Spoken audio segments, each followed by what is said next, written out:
has joined us, Yeah. and someone else is joining us as well. So quickly, do you guys write headline for the print editions? Are you guys writing more online? Where do I need to focus in the next 29 minutes? Well, I'm writing headlines for the yearbook. Okay, a different thing is also, I didn't think about that as much as I should have, but there's a lot in common, as we Yeah. shall see. I wrote headlines for my high school yearbook, so, and 10,000 more headlines. I guess we're ready to go. It is 1:31 and I'm told to try to keep on time with this. So let me share the screen. Stop me at any time with questions, okay? I'm here for you. That's exactly what I'm here for. Are you able to see the screen? We all can see it. That is wonderful. That is the screen. And again, I used to be president of this organization back when high school students could be officers. So it is always a thrill for me to be able to talk about these things. And the reason I called it Headline Goes Here and Here and Here is because when you are working in a print newsroom, that is pretty much what happens. The designer will lay out a page and slap the headline specifications, the typeface, the size, the other things, and put some random words in there. And then as a copy editor, your job is to go in and write the headline. And what you've got on the screen here is an example of when someone made a mistake and didn't write the headline and it got printed. That is probably the worst, the second worst thing that could happen. The worst thing is you write a headline that's raw, that's a joke, or you're making fun of somebody, or you're just messing around and it gets printed. Seen that happen as well. So anything you ever type in a computer, just assume the whole world's going to see it, and you won't have those kind of problems. I called it that also because headline writers are incredibly powerful. You know Snoop Dogg, I'm sure. You probably don't know the guy on the other side there who was Lee Iacocca, who helped create the Ford Mustang in the 1960s, who was the guy who ran Chrysler Corporation. And he once said, quote, "The most influential people in America are headline writers." And I think that's absolutely true, because if you can write a good headline, you're going to attract attention that you can't get by writing a story. So a headline has to be really good to get people's attention and sometimes to make them read the story. And I've written about it before. I helped with a textbook a few years ago, and there ain't nothing new under the sun, as we say in Alabama. This is a book written 98 years ago that talks about how important headlines are. It is as good to write good display heads as it is to write good verse. So as a headline writer, you are in some ways a poet, and you are in some ways a person who has to fit ahead and has to do it in a great big old hurry. There's a huge difference between writing heads for online content and writing headlines for the print content. So what you're looking at right here is today's Birmingham News. It's the front page. And what you notice is a headline like "One COVID Carrier, 50,000 Infections" is terrific for a print edition. I would argue that there's a little trapped white space. The headline could have gone longer, but notice how it's different from the online version of the head. Mardi Gras, New Orleans Mardi Gras 2020 spawned up to 50,000 coronavirus cases, likely from a single source. So you guys go off mute and tell me, what are the differences between the print and the headline, the print and the online heads? The online with the one COVID carrier, 50,000 infections, is just like a shorter version to get the point across faster. And then the other one is like more in detail about it. So we get much more detail with an online head. And the top head, the print head, you don't really understand what it's about sort of until you read the story. This one, if I saw "One COVID Carrier, 50,000 Infections" on the internet, I might think that is a clickbait headline, right? Because I don't know where, I don't know when, I don't know anything else. But when I see the online version of it, I know it's in New Orleans, and that gives me more information I would have otherwise. So you see the difference. The quote, "They just took the vice president away, I've got to go," doesn't make sense if it were an online head, because you don't know who the speaker is or when it was or anything. The online head, Tuberville told Trump that Pence was evacuated during DC riot, gives you a great deal more information. And it's also something that Google and the other search engines could find and use to help out if you were searching for a similar type story. Meanwhile, the Alabama population stagnant thing and the other headlines are fairly close to one another, but you can see the differences between those things. Headlines have to do a lot of jobs, don't they? Headlines have to summarize stories. Oh, by the way, did you see her in there?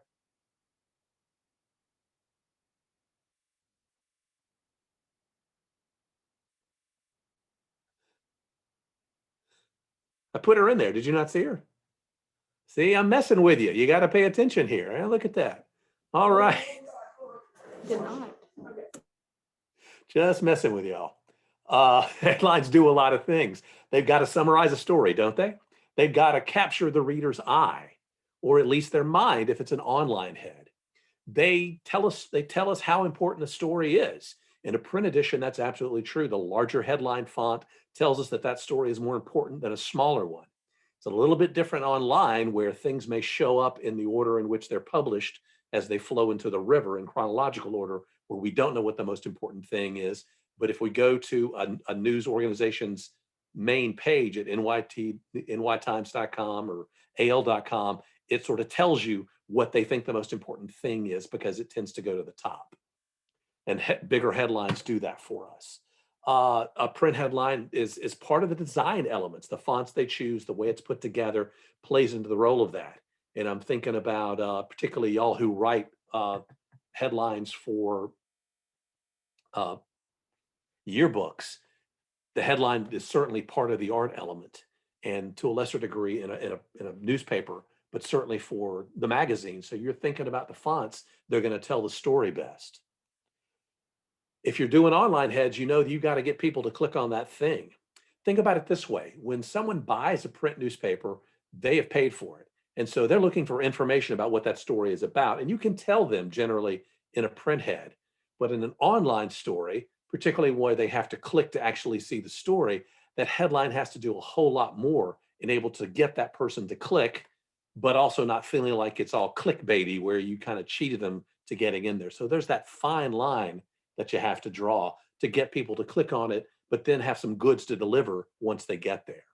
And again, if you're writing an online head, you've got to make sure that the things you put in that headline are going to make sense. So you'll notice in the headlines we put together earlier, the word Mardi Gras, the word Alabama, 3 important names, Tuberville, Trump, and Pence. All of these are search engine things that would help you if you were searching for that headline. And the way Google and the others put headlines together, they're looking for like the first 60 characters of a headline, and that is what they put into their databases to make it searchable. So that really matters. Are there any questions as we get, any questions so far? So let me show you then an example of a story where a headline could have been much, much better. And when it was better, it drew national attention. There was a story out of the Coleman Times newspaper the other day, and you see the headline that's online, "A Pretty Chill Peep. Pet rooster reunited with owner after going missing in Coleman." Now, does that sound like a pretty interesting story? Maybe, maybe not. But the story was picked up by al.com, which has a staff that is much, much better and more acclimated at thinking about online because that is the most important thing they do, whereas the Coleman Times is still thinking more about print. This is the headline from al.com. Teen reunited with pet rooster lost at Alabama Cracker Barrel after Civil War reenactment. Trust me when I tell you that's a better headline. Some of y'all tell me why.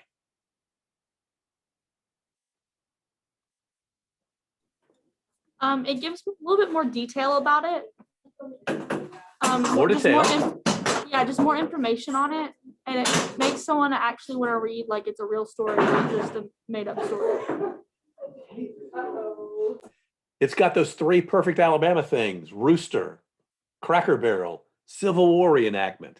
Boom. This story has been rewritten and published all across the United States. I saw it in the New York Post today. It's all over the place. And it's only there because this headline became this headline and the world took notice. A pretty good example of what we do. Now we've got 21 minutes remaining. And so to write headlines, you just move your fingers and blow. That's kind of the way you play the flute, right? Of course, there's more to playing the flute than that. Writing a headline is an art. Writing a headline takes skill. There are also mechanics. And I want to spend some time thinking about how we do this for print edition. And there's some things that you have to know. When a print thing, you really don't want a label headline.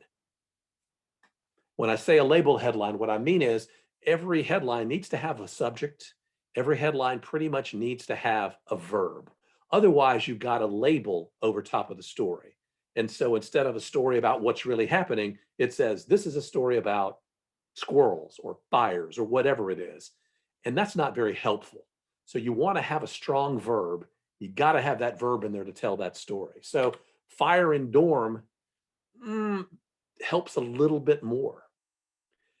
The only exception, and there may be exceptions for writing yearbook headlines, as long as you get another deck, another headline opportunity underneath, would be when you have more than one bite of the apple, which is my way of saying you've got two headlines. So spring break safety is a label head, isn't it? It labels what this thing is about.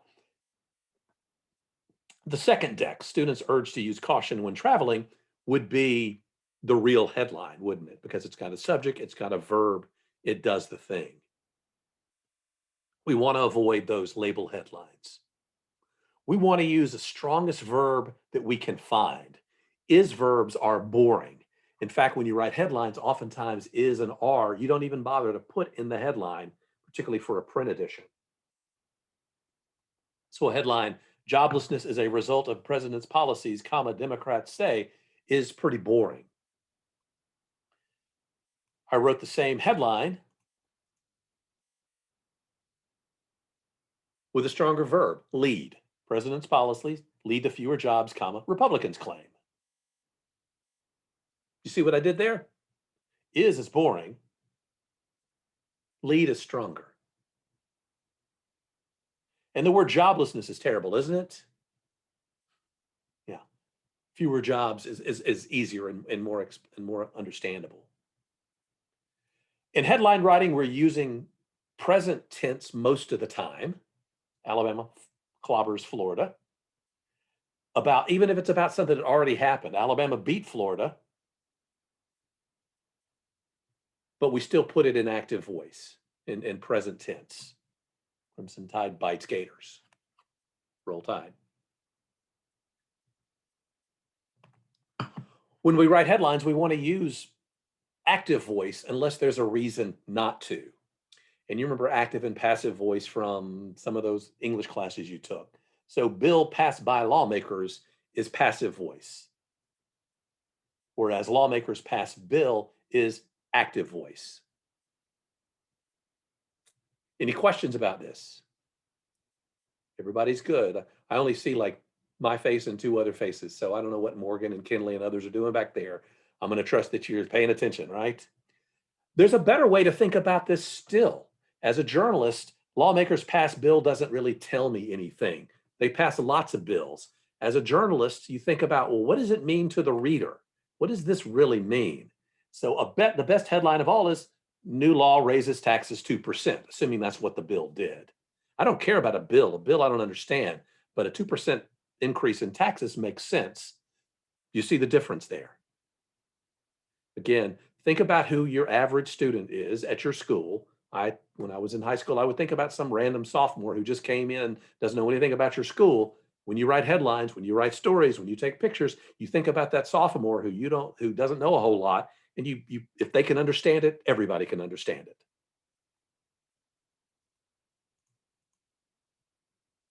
The only time we don't use, we want to use passive voice is when the person who receives the action is what really matters. So when Canadian Prime Minister injured in subway accident, it's the Canadian Prime Minister who we care about.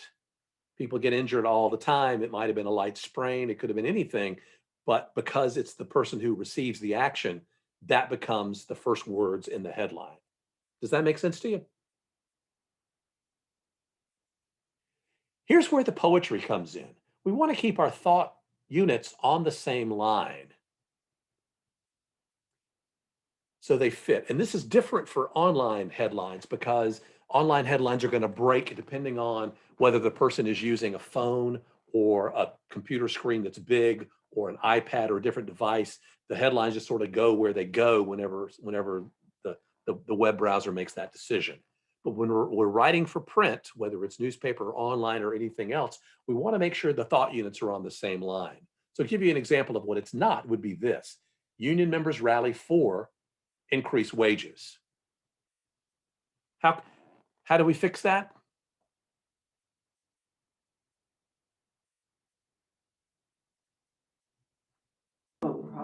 Could we do union members? No, hold on. Wages increased, causing union members to rally. Well, we got passive voice there. That's not bad.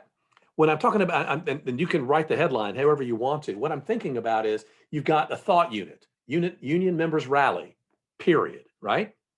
If we put for increased wages on the second line, that's a separate thought unit, right? You see what I'm saying here?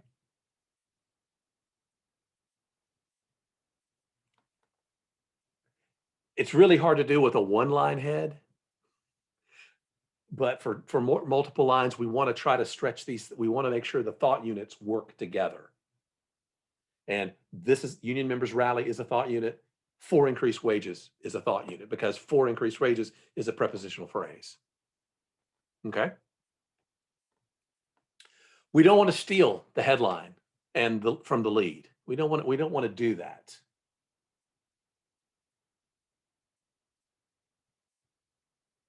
It's sometimes difficult to do.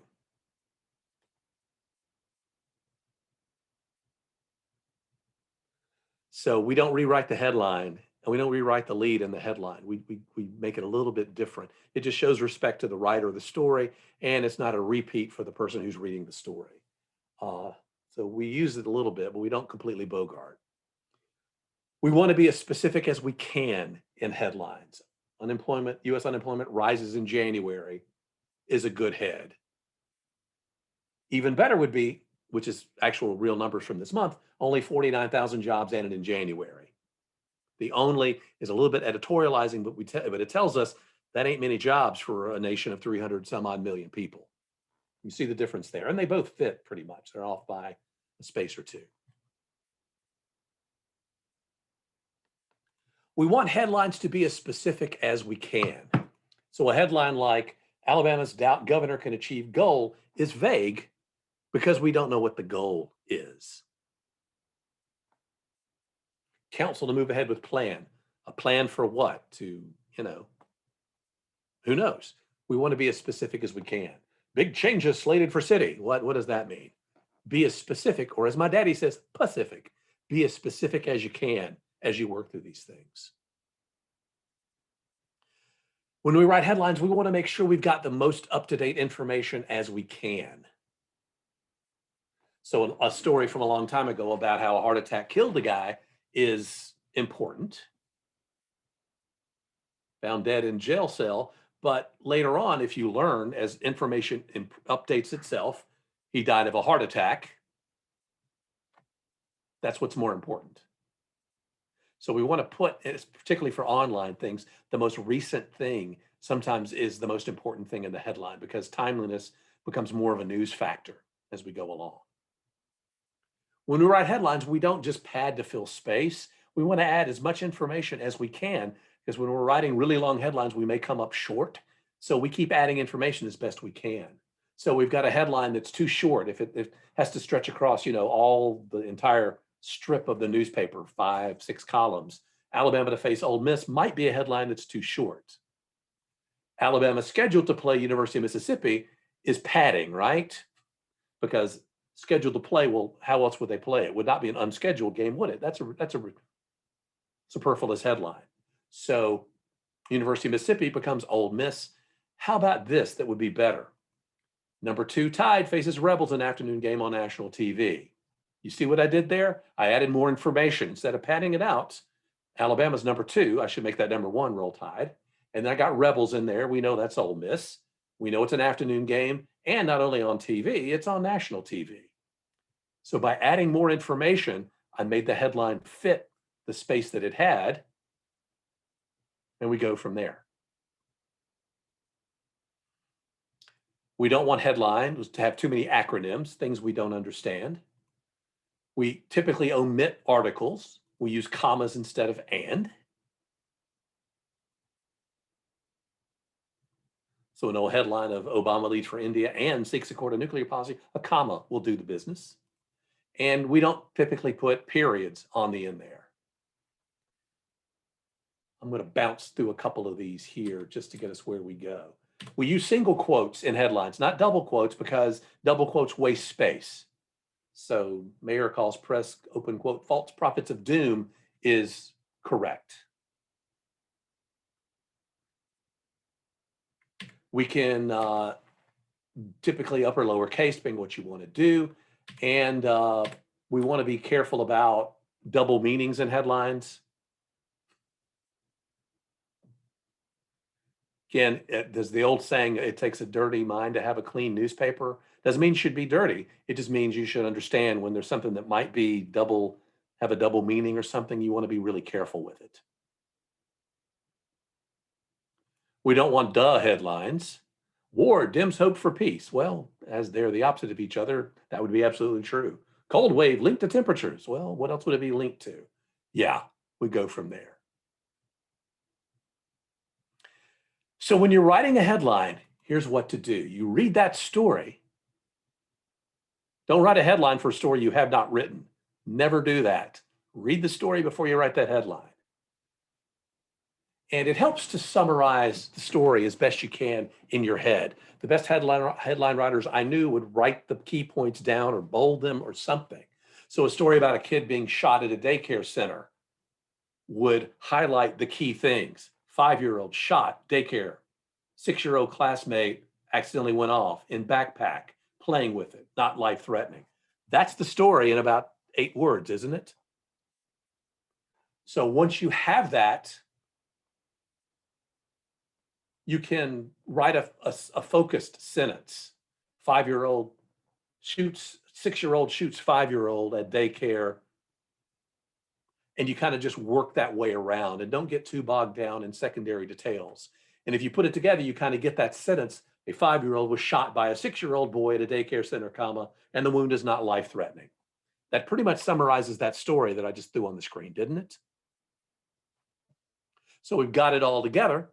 And, or we could flip it. A 6-year-old boy shot a 5-year-old girl at a daycare center. If you think the 6-year-old shooter is more important than the 5-year-old being shot, which in some ways that's a more bizarre thing. Unfortunately, 5-year-olds get shot a lot. Rarely is it a 6-year-old doing the shooting. That may be the bigger news value.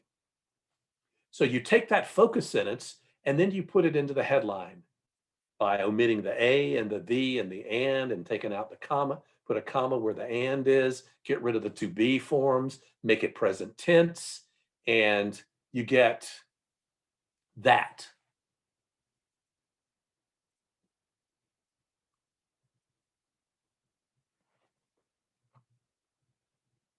Everybody with me? So I just rewrote the sentence, took out all the A's and comma and other things and put commas in there. Get rid of the stuff that doesn't really matter.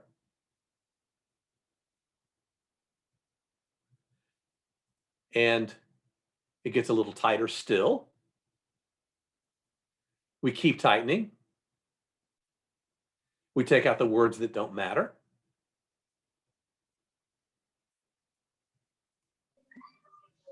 You see how I dropped it out? And we can keep going. See how I did that? So this is just like a shorter the better thing? Well, it depends on what the headline specification is going to be. Again, if you're writing for a print thing, you're going to be told you've got 2 columns, 3 lines in 36 point or whatever the headline specification is, if you know what I'm talking about. So when you've got to think about how it's going to look on the page and the other things. If you've got a ton of space, you can write whatever you want. If you're online, you can write whatever you want. But if you're writing a print head that has a specific count, it has to fit in 4 columns or 3 columns, making it tighter matters. But Okay, I pretty much yes, sir. Thank you. But yeah, that's, you see how I wrote that? I put two sentences into 1, 2, 3, 4, 5, 6, 7, in just a few words. And that's what we do. Tess and Kyla asked if it's better to use active or passive. Active is always better than passive. We use passive only if it's the person who is receiving the action is more important. So, think about, I'm trying to think of a headline in a hurry, assassin kills Lincoln is, the word Lincoln is later. Well, Lincoln needs to be the most important thing. So Lincoln shot by assassin is how you flip that. So the only time it's really passive is when the person receiving the action is more important than the action itself. And it would be in a headline about a president, because a president typically is a big news value than what happened. Does that make sense?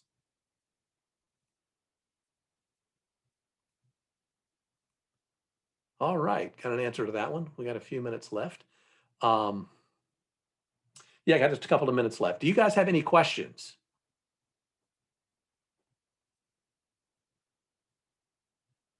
Throwing a New York Times at you that shows another example of how headlines for print and online are different. And you can go to, I would argue that you go to online to take a look at how these are. When you're writing online heads, you're writing words that a search engine can find, and that, more importantly, a reader can find using a search engine. So we're going to use the name of the town in almost every headline.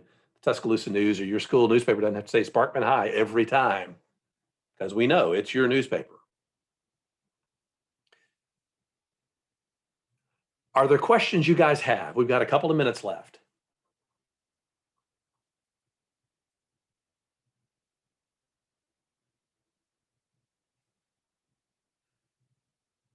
Okay, I will absolutely put the slideshow up there for you guys once I figure out how to do that. And these things stay up for like a year, so you'll be able to find it.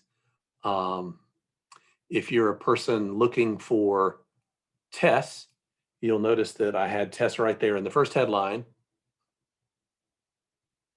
and also there. Just how to mess around with you guys. We have time for one more question, comment, rebuttal.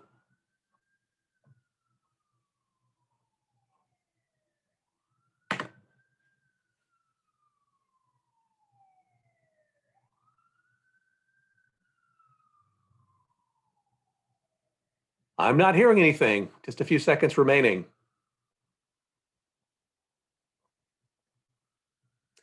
Well, I will tell you then, it's been my pleasure to have you with us for these just 30 minutes or so. And when you're in Tuscaloosa, if you're thinking about journalism as a career or something else in communication field, come and find me. I'm there all the time, except when I'm not, which is almost all the time now. Thank you very much. Somebody put War Eagle up there, but they just don't know better. I mean, bless them. It's okay, y'all. It's okay. I will let you guys go now, so you go on to your next thing. Roll Tide, and we will see you down the road.